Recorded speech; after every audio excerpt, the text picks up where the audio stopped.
একসাথে হাঁটছেন রাশিয়ার প্রেসিডেন্ট ভ্লাদিমির পুতিন, চীনের প্রেসিডেন্ট শি জিনপিং এবং উত্তর কোরিয়ার নেতা কিম জং উন। এই দৃশ্য দেখে অনেকটা হাঁটু কাঁপছে যুক্তরাষ্ট্রের। ইতোমধ্যে মার্কিন প্রেসিডেন্ট ডোনাল্ড ট্রাম্প চীনের প্রেসিডেন্ট শি জিনপিং এর বিরুদ্ধে রাশিয়া ও উত্তর কোরিয়ার দুই শীর্ষ নেতাকে সঙ্গে নিয়ে যুক্তরাষ্ট্রের বিরুদ্ধে ষড়যন্ত্রের অভিযোগ এনেছেন। বুধবার চীন নিজেদের সামরিক শক্তি দেখাতে বেইজিংয়ে তাদের ইতিহাসের সবচেয়ে বড় কুচকাওয়াজ আয়োজন করেছে। বিশাল এই আয়োজনে ইরান, ভারত, তুরস্ক সহ বিশ্বের অনেক দেশের শীর্ষ নেতা উপস্থিত ছিলেন। তবে এই অনুষ্ঠানে যুক্তরাষ্ট্র কিংবা পশ্চিমা দেশগুলোর কোনো নেতাকে দেখা যায়নি। এতে চরম দুশ্চিন্তায় পড়েছে তারা।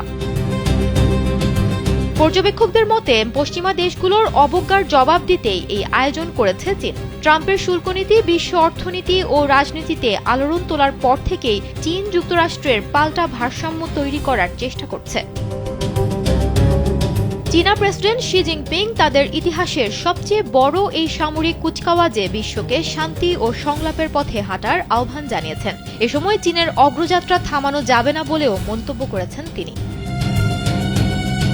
শি জিনপিং সতর্ক করে বলেন, বিশ্ব এখন শান্তি নাকি যুদ্ধ এই মোড়ে দাঁড়িয়ে আছে। দ্বিতীয় বিশ্বযুদ্ধের শেষে জাপানের পরাজয়ের ৮০ বছর পূর্তি উপলক্ষে আয়োজিত এই বর্ণাঢ্য অনুষ্ঠানে পাকিস্তানের প্রধানমন্ত্রী শাহবাজ শরীফও উপস্থিত ছিলেন।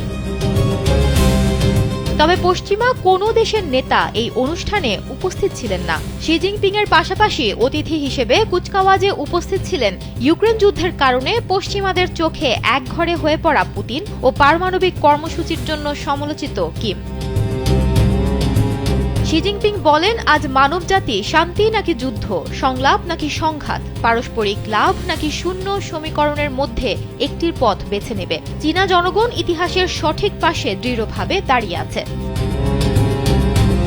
যুক্তরাষ্ট্রকে ইঙ্গিত করে শি জিনপিং বলেন, জাপানি আগ্রাসন থেকে উঠে এসে চীন এখন অর্থনৈতিক ও ভূ রাজনৈতিক শক্তি। এজন্য শক্তির রাজনীতি ও আধিপত্যবাদের বিরুদ্ধে সবাইকে ঐক্যবদ্ধ থাকতে হবে।